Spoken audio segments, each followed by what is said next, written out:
Alright guys, welcome to part 2 of this tutorial. In part 1, I showed you how to um, get load samples into Reaper and stretching them and manipulating them to work with the same time and the time signature of the Reaper project. If you haven't watched the video, go back to part 1 and watch that first before you get into this. I'll put the link in the description. All right. So now that we have our samples loaded up, we've color coded them, and we've kind of have an idea of how this kind of they sound like. We've balanced them out volume wise. What we want to do is we want to start creating our song. Now, when we play it like this, if we just play it from the beginning,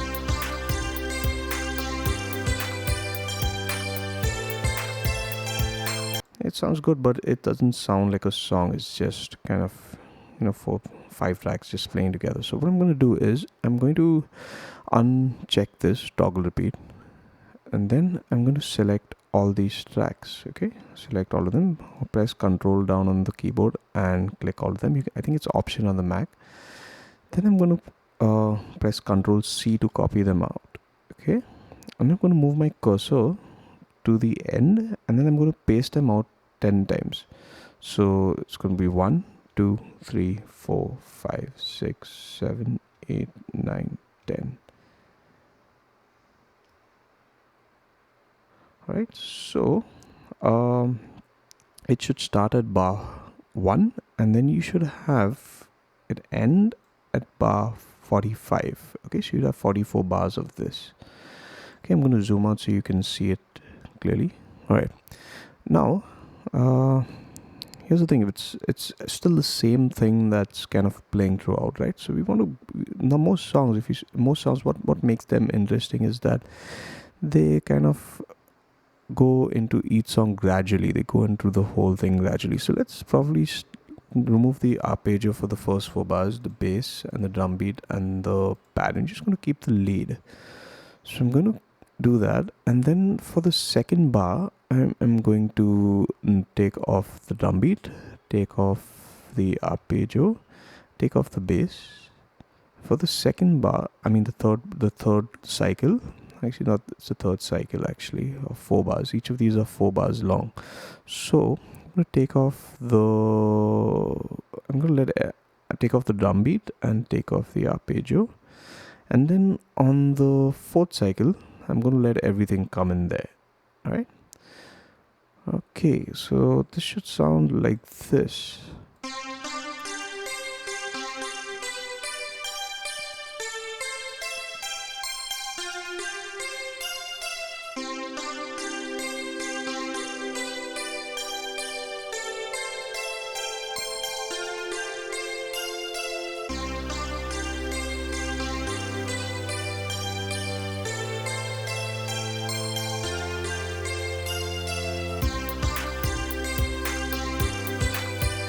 Alright, so sounds pretty good like that.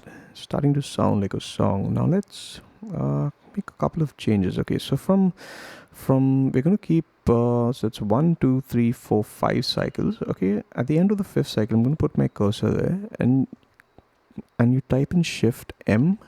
Okay, I think it's Command M on the Mac, I'm not too sure, and you get this add marker. We're going to make a marker there, we're going to call that chorus. Okay, and we say okay, you notice there's a marker that comes there that shows that just call it chorus for lack of a better word. So what I'm going to do there is I'm going to take off everything else except the lead and the pad. So I'm going to for 2 cycles. Okay, all right, and then I'm going to let that play for, let this be for this, and I'm going to take off the drum beat and the okay, I'm going to take off the bass here, and I'm going to keep the drum beat here, and this is how this is going to end. Okay, let's listen to the end, see how that sounds.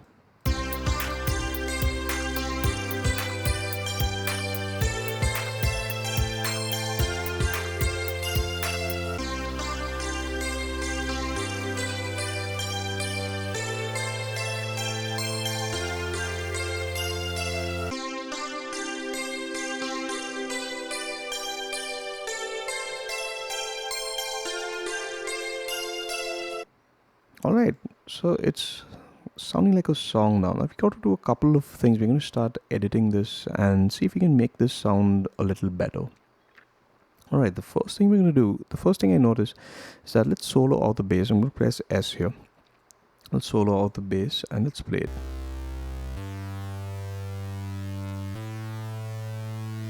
First thing I notice, it's not too bassy enough. It's not low enough. I don't find that punch and the rumble. So let's click on the FX button on the bass track, and that will bring up a dialog box where we can add a few effects. The first effect we're going to use is a pitch modulator. So type in REAPITCH.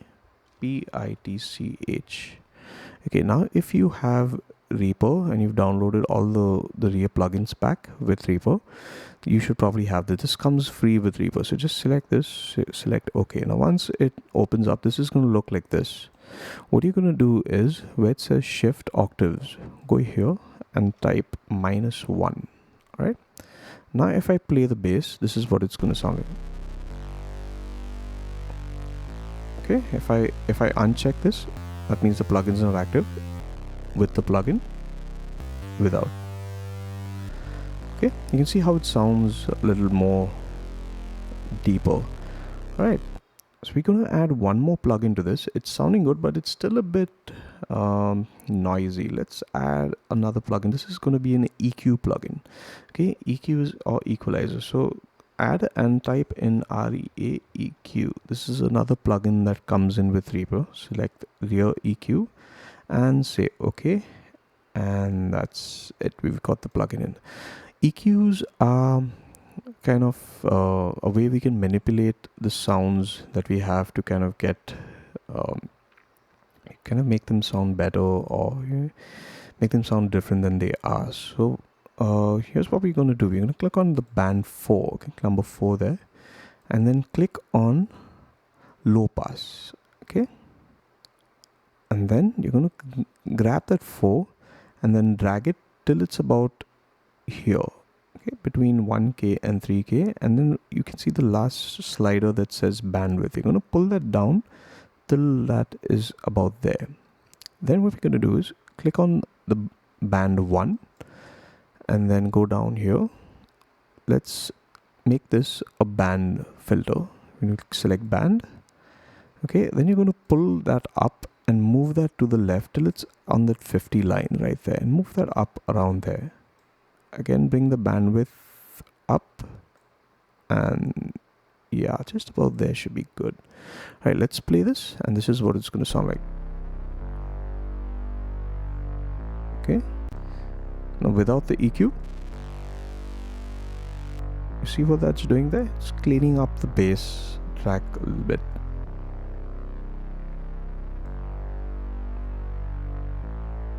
Okay, let's close this and listen to this with the track. Okay, now without all the effects, with the effects. Okay, just play that one more time.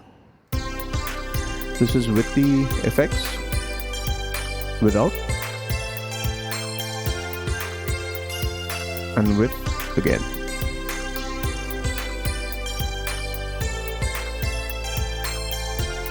All right, so it's starting to sound interesting now, and there's a few more things that we need to do to make this this song more interesting. I'm going to upload part 3 of this tutorial soon, so I guess you could